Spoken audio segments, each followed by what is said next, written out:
One of the strangest things about highly intelligent people is that they are very aware of what they don't know.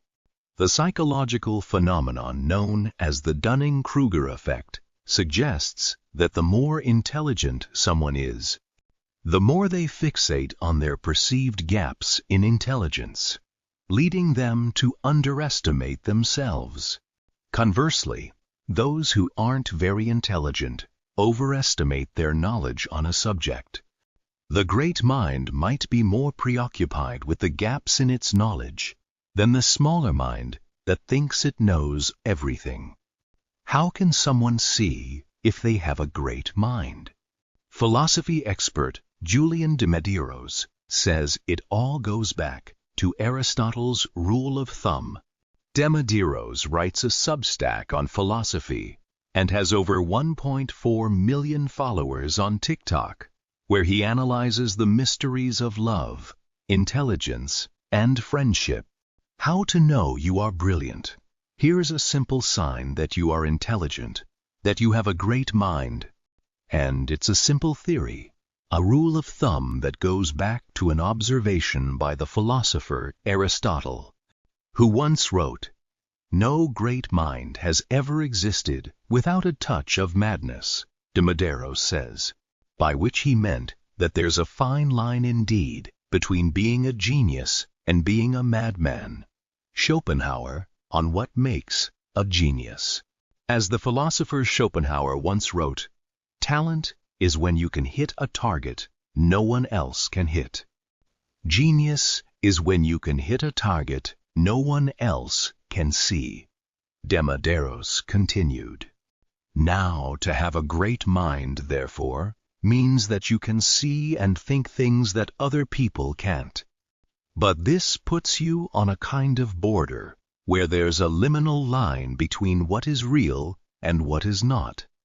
Your mind is a double-edged sword, both a blessing and a curse.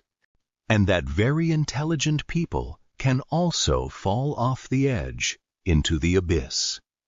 Aristotle lived more than 2,300 years ago, when our knowledge of mental and physical health was a fraction of what we know now.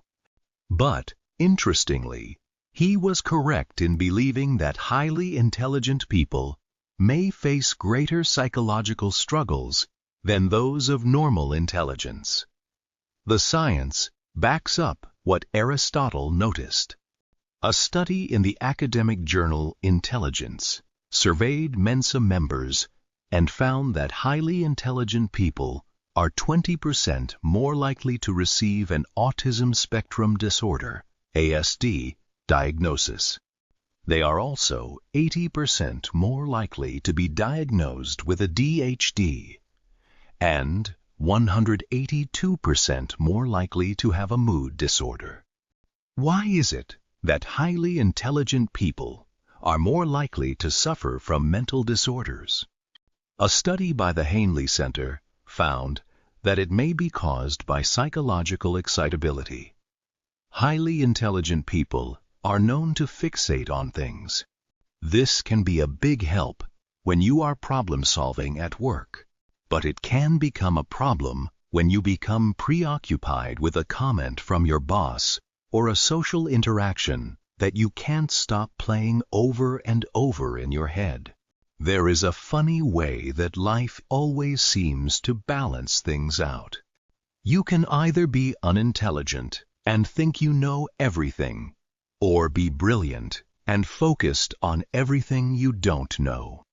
It shows that, with respect to intelligence, having a psychological understanding of yourself is one of the keys to living a healthy and happy life. Or, as Aristotle once put it, knowing yourself is the beginning of all wisdom.